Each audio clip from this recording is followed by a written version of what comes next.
Ay, hello mga idol. Ito po ang aking isi-share sa inyo. Ito po ang nagsisibing ko sa pamagitan ng mga barya, 5 pesos at may kaunting papel sa loob po ng 2 buwan. At sana po makabigay po ito ng examples, lalo na po sa mga estudyante ngayon na malaki ang kanilang mga baon, makapag-safety din sila kahit papaano.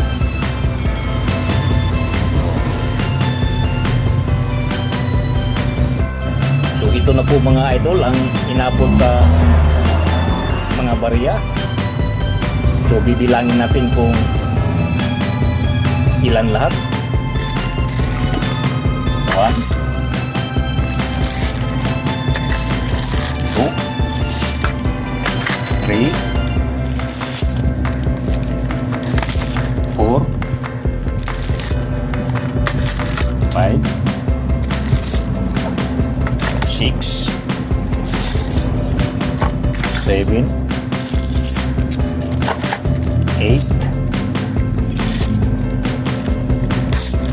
9,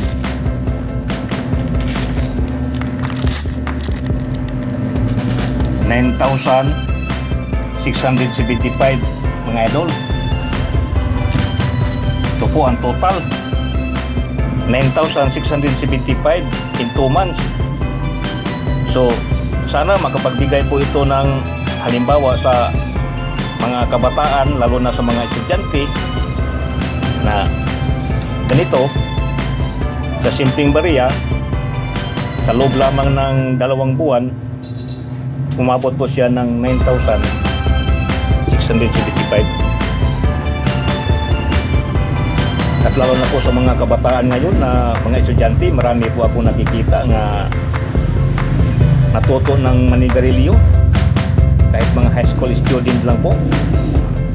So kung bibilangin mo sa isang araw, makaubos ka ng isang kaha sa Marlboro, ang bawat stick ng Marlboro ay 10 piso. So sa isang kaha, kung mapatakbo siya ng 200 mga idol. So ito, kung iniipon yung 200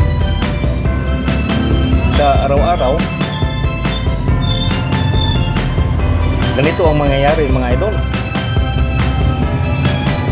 Kaya may payo ko sa inyo mga kabataan, lalo na sa mga estudyante, huwag po kayong manigarilyo. Kasi wala po tayong mapapala dyan